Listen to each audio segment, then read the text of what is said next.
Afternoon, everyone. We can just see some people join in now, so we'll just wait for those to join in and then we'll get started shortly. For those of you that have joined, if you wouldn't mind just popping a message in the Q&A window just to let us know that you can hear and see us okay, that would be absolutely fantastic. Kim, can you hear us all okay? I can hear you absolutely fine, but yes, I've got nothing coming up in the Q&A yet. No problem. Fantastic. Great. Perfect. Yeah, we're getting a few of those for you now. Thanks, guys. Yeah, brilliant. Thanks very much. Lovely. Perfect. So I think we've got everyone joining in now, so we'll get started. So first of all, thanks very much for joining us again for another Alpha Tracker Tuesday Tips and Tricks webinar. So today you've got myself, Dan. We're joined here with Jack. Most of you are probably familiar with Jack. And then we've got Kim joined as well, and she'll be helping us out with the Q&As and various bits and pieces throughout the webinar. So some of you have already joined these before. Those of you that haven't, this is our monthly webinar, and we run it on the last Tuesday of every month at 12:30. And the idea behind these is to just try and show you something new, something that you might not have seen in Alpha Tracker, and just point you in the way of some of the features that we have to offer. So this week, we're going to be showing you the top 10 features from release 39.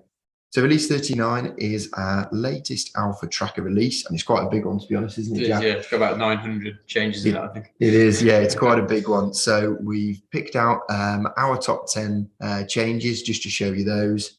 And yeah, hopefully you like what you see today. As with our other webinars, if you've got any questions at all, just post them in the Q&A and we'll try and answer those throughout the webinar. If any of your questions don't get answered, don't worry, we'll be answering those afterwards. We'll drop you over an email with some more details and stuff. So I think that's all of the housekeeping done.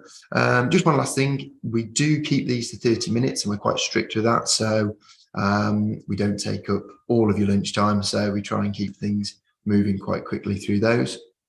And yeah, I think that's it. So let's get started. So the first thing I'd like to show you in release 39 is the Install Alpha Tracker as an app. So some of you may have seen this already, some of you may not, and it's a really cool feature. So I'm just logged into one of our demo systems at the moment. And at the top right in your address bar, there's an install option over here. So you can actually install Alpha Tracker as an app. So I'll go ahead and do this. And what it will do, oh, it's just popped over onto my other screen. What it will do is install Alpha Tracker as an actual app, essentially. So you can see down in my toolbar, we've got the Alpha Tracker icon. And then this is Alpha Tracker here. So you don't have any of your browser options or anything like that.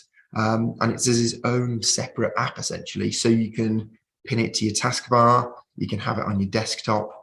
And it's just an easy way for you to open up Alpha Tracker without needing to go into your browser and type in your details. You'll still need to log in as normal, but yeah, it works quite nicely. And yeah, it's useful just to pop it on your toolbar so you can open it straight away. And yeah, we found that's quite a nice little feature we've popped in there for you.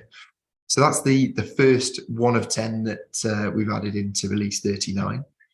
The next one that I'd like to run through is Water Hygiene. So we've been working really hard on a new Water Hygiene module available in Alpha Tracker. And one of our biggest consultancies has been using it now. It's got to be for a few months, hasn't it, Jack? Yeah, 4 or 5, maybe almost 6 months now. Yeah, so yeah. They've been using it for quite a while. And yeah, it's really nice feature. So we've got various loads of setup options for you, so you can control all of your different asset types and questions and risks and bits and pieces like that. So it's all data driven. You can control what's showing in your drop downs and what questions you're asking, things like that. We've got loads of screens available. So this is just one of them, a water appointment screen. So you can see when your Legionella jobs have been booked in, have they been completed, how many assets or outlets have been recorded, all that sort of stuff. And the actual data capture behind the water hygiene module is within Alpha Tracker Mobile itself. So some of you will be familiar with Alpha Tracker Mobile. There's a new bolt-in for the Legionella stuff, the water stuff, and you can do all of your data capture in there. And it's important to say that that also works offline as well, very similar to your Tracker Mobile. Yeah, it's all fully offline. So same as Tracker Mobile, like Dan says, you can capture as many assets and outlets as you like, and then synchronize them straight into Alpha Tracker when you've got a connection. Exactly that. So yeah, it's a really nice module, really nice add-on, and like I said, it's been used out in the wild for a good few months now. And yeah, if you're interested in that, if you do Legionella work and you're interested in getting that, do get in touch with us, and we can get that sorted for you and switched on. Yeah, so that's our second feature of the day, the Legionella stuff. So after that, we've got a minor change to quotes. So again, a lot of you will be familiar with quotes, and we've briefly covered this in some of our past webinars, but what we've actually done is made a change to allow the quotation numbers to be 5 digits now. Previously, as you know, or some of you may know, they were limited to 4 digits. So it would be, for example, BQ23 and then your 4 digits. And we found quite a few consultancies have actually been going over the 4-digit quotation number for that year. So we've added an extra digit onto there, so you can go up to 99,999 per office. And yeah, we found that that's now been enough for most people. So that's just one to note. When you do upgrade to the latest release, your numbers will go from 4 digits to 5 digits in the quotations. It won't make any difference to you. You'll use the system exactly the same as normal. It's just when you do get next number, you'll get a 5-digit one, and all of the folders and all of your tracker filer stuff will just work as normal. So that's just one feature we wanted to let you know about. So moving on to the next feature. This is quite a big one, and yeah, it's a really nice feature actually. It's definitely helped streamline the process. So this is invoicing. So we'll go into a bit more detail on the invoicing side of things. So we've got a process in place now for the invoicing. So it helps you structure yourselves, and you can see where things are at certain stages of your invoicing process. So I've just opened our invoicing dashboard here, and we've essentially got a pipeline going on at the top. So we've got the number of invoices, or number of jobs, I should say, that are ready to be invoiced. So we've got quite a few outstanding on our demo system here. We've then got the next stage, which is what we're referring to as the draft stage. So this is once you've generated an invoice, but you haven't yet finalized it, you've not yet sent it out. It's just a draft invoice that you've then raised. And you can click onto these stages, and then they'll show all of the invoices in that particular stage, or all the jobs in that particular stage. Once you've drafted the invoice, you're happy with it, it looks all okay, you can then finalize that invoice and lock it. So to do that is really simple. You can just tick these tick boxes down here, and you can tick all of them in one go if you want, or if you're just doing a batch of invoices, you can just do a batch of those. Again, you've got various search and filter options up at the top. And then once you're happy with those and you want to go ahead and lock those down, finalize those, you've got a lock option here. And then you can actually lock all of those invoices, so they can then no longer be changed. They drop into the locked section, and then they will become available over here. Now, like I said, they can't be changed once they are locked, but if you accidentally do lock one, don't worry, you can unlock them and move them back into the into the draft stage. We understand sometimes you can make a mistake, lock something, but yeah, you can always get that back and move those back into the draft stage, which is nice. And then once you've actually finalized those invoices, you've locked them, this is where you can go ahead and export. So we've got an export option here. So again, some of you may have used our invoice export options we've got available. So we've got Zero, we've got Sage, haven't we, Jack? Yeah, we've got a few couple of Sage ones, ones. Sage 50 and Sage 200. Yeah. Zero, like Dan says, which is a really nice integration actually. I think we've got a basic Excel export as well if you would want to export them just to Excel and pop them into another system. Exactly. Yeah, fantastic. So we've got all of those previous export options available, but they're all available in this one screen. You don't have to go hunting for them.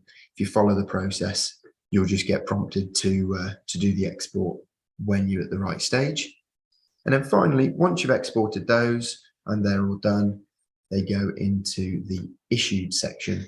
And this is where you can see all of the invoices that have been issued. And this is essentially the final stage where hopefully all of your invoices sit. And once they've been exported over to your accounts package, they'll drop into there. And you can then still email out the PDFs if people request copies of them in the future, for example, things like that. And then you can view the details of the invoice and see everything in here. So that's the flow of the invoicing changes we've been working on. Go on, Kim. Dan, look like could I just ask a question there? Yeah. Yeah, of course you can. On the ready for invoicing, are you raising individual invoices, or can you put them together if your client wants them on multiple jobs appearing on one invoice? That's a great question. Thanks for that, Kim. So Kim was saying, can we raise invoices individually, or can we raise them as a group essentially? So we've added a new setting in, so you can choose by client if they want their invoices consolidated or if they want single invoices. So essentially all this means is if the client wants consolidated invoices, you can batch up a chunk of jobs. Say you've done 10 jobs for a client in a month, you can batch those 10 jobs up into one invoice and then send out just the individual invoice. Some clients prefer to have an individual invoice for each job, which would be a single invoice type here. And you can search by these. So you can say, show me the consolidated ones, right. Show me the single client. So it's easy to work out what invoicing type you need to do for a specific client. So yeah, that's just a setting on the client screen, isn't it, Jack? To do that's right. Yeah. So it's just a flag on your client details screen to set whether or not a client does or does not want consolidated invoices. And if they do, you'll be able to find them on that consolidated list, batch up all their jobs and raise one single invoice for a big group of work. Perfect. Yeah, exactly that. So yeah, we've made quite a few tweaks to the invoicing section. So hopefully you'll agree they're nice and welcome changes. And yeah, because we've got a pipeline going through, it just helps you keep track of everything and it's all in one place. So that's the invoicing side of things. The next few changes I'd like to show you is to do with tickets. So tickets are actually something that we here at Start use ourselves, and you may have be aware of the system that we do use. And it's essentially if one of your clients has raised a problem, you can raise it as a ticket in the system rather than just relying on emails. And it just helps you track what queries, what problems have been raised, who it's assigned to, details about the ticket. So you can look back in the future and go, oh, we're getting quite a lot of tickets about X, Y, and Z. How can we address that and improve that process? Or we've had a couple of problems on this. Is there something we can do about it? So like I said, we use this ticketing system. We've used it for years, literally years. And this is what we do to manage all of the tickets that are raised with us. So we've now made that available to you guys, so you can have that in your Alpha Tracker systems to then log tickets from your clients. So we've got an example ticket here. I'm having issues accessing the client portal. Can you help me get logged in? and you can see Jack has raised that one under our fake consultancy, Dane Environmental, and you can just then log all of those, and you can see I've been allocated to that particular ticket. So it's up to me to sort that out for Jack. So yeah, we can enable that for you in your Alpha Trackers to help you log and yeah, essentially track tickets that are being raised. We find this is much better than an email because emails can get lost and you've got a history with all of this. That's And, right, yeah. what's really good is you can also upload images onto your ticket. So if they sent a screenshot of a problem, you can upload that. We've also got priorities, so you can track if it's an urgent ticket or if it's one that's just been raised but it can be dealt with in a couple of days, for example, all that sort of stuff. And then you can say, once you've resolved it, what was the cause of the ticket, how you actually solved it. And what's really nice, following on from our webinar last month to do with Tracker Filer, you can also send out Tracker Filer emails to the ticket. So if you received the ticket from an email, you can then forward that onto the document folder, and then that'll get stored in there. So you've got that history of that particular ticket. So we've just got a question here about the ticket. So this one from Derek, and he's saying, I don't have tickets on my system. How do I get it activated? So this is activated on a license key. So we can turn that on for you. So what we need to do, Derek, is get you updated to the latest version, first of all. And then once you've been updated, we can just turn on that setting, and then you'll get that ticket system available for you. So if you just contact the support desk, we can get that scheduled in for you and get you updated and have that new ticketing system available for you. So hopefully that helps. Yeah, sure. Dan, do the clients also have a view of the tickets? They absolutely do. Yes, that's a great point, Kim. So as well as you guys in Alpha Tracker raising these tickets, your clients will be able to see the tickets that they have raised, and that's available in the client portal as well. So I'll come to that shortly on one of our other points. But yeah, great point, Kim. The tickets are available for clients to see in the portal as well for what they have actually raised, so they can keep track of open tickets that they've got available.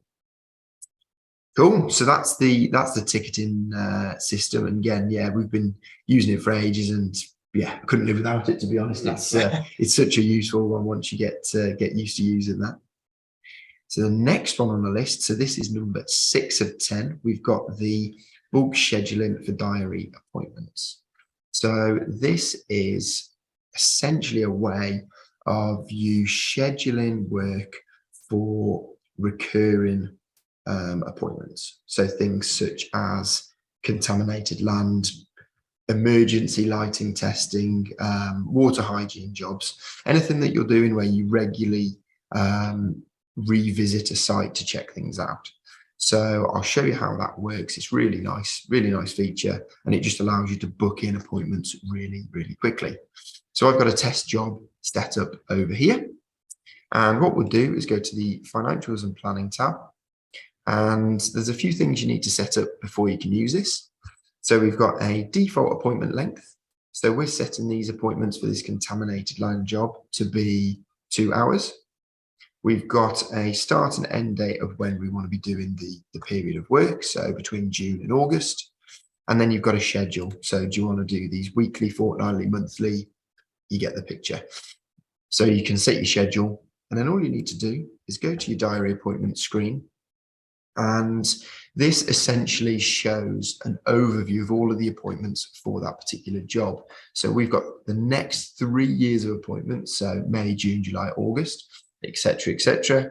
And you can see we've just got dashes in here at the moment because we don't have anything booked in. But what I can do is go to the staff over here. I can pick myself. So I'm booking an appointment for Dan. We can say we want to start these from the 1st of June, and we'll say the start time will be at 1 o'clock.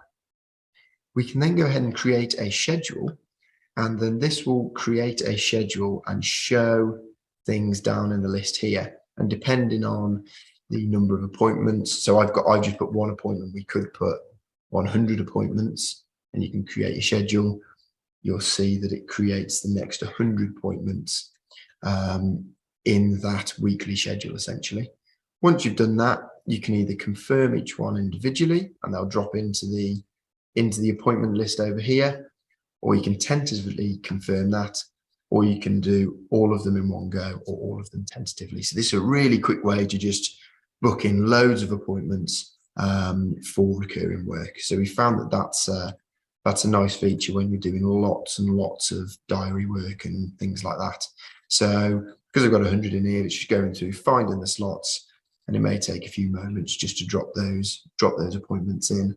And once they've been dropped in, they'll then appear in the appointment list and then show in all of the months.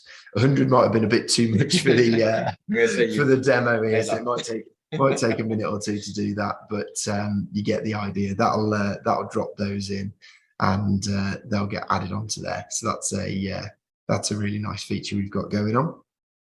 So moving on, I'm wary of time here, so I'll jump on to the next one. So this is actually a client portal change. So I'll just bring over my other screen here. So Kim, can you see the client portal showing now? Yes, that's good. Perfect, cool, great stuff.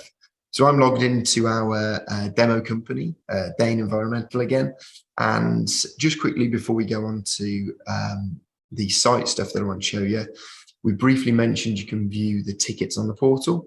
So this is the ticket here that Jack raised, saying that he couldn't get access to the portal. So this might be quite a strange ticket to have available on there because you won't be able to see it. But you can view all of the tickets, or your clients can view all of the tickets that they've raised on here as well. So they've got traceability. But the main feature I want to show you on the portal is actually the site list and compliance summary. So this is something we've had for a while, but we've done lots of optimization on this, haven't we, Jack? We've really much faster than before now. Yeah, we've really focused on speeds to try and get this working nice and quickly and loading much faster, which we think it's made a good impact on there. One thing to just bear in mind, we have changed the criteria very slightly on this. So we're actually showing all of the sites available as long as they are as long as they're linked up. As long as they're for that client, then all sites will now show on the site listing compliance summary, compared to what it was before, where you had to have a project for it and you had to have undertaken a survey for it to show. So lots of client portal users who were logging in had the requirement of seeing their full site list, regardless of whether or not you'd done the survey. So now we're facilitating that. If there was a site that you did want to hide, you can still hide them from the portal. You can set a status on the site of hidden from portal, and then that's will be hidden. So you've still got some control, but it should be a lot simpler to know whether or not a site's on the portal now. Absolutely, yeah, that's it. Perfect. Thanks for that, Jack. So yeah, that's the site list on there. So again, yeah, hopefully that'll make a big difference to your clients logging in. The next one we've got, so this is 8 of 10, so we're nearly through the list, is the Google Maps in reports. Now, some of you may have seen this. We did have it on a blog post, so some of you might have seen this on the latest news section. But we can now add Google Maps into your asbestos reports automatically. So this is an example of what it could look like. We do have different views as well. This is the street view, but you can actually show the map in your report. And yeah, we've had a few people taking that up and getting those added in. So that basically just goes off the longitude and latitude for your site, and it will then print it out as a map and drop it in onto your report. And that's quite customizable as well. So it doesn't have to be a satellite map like it is there. It can be more of a terrain map or a standard Google map that you'd usually see inside of Alpha Tracker. We can control the marker color, the marker type, how big you like the map, all those type of things are all controllable. So it can be quite flexible as well. Yeah, exactly.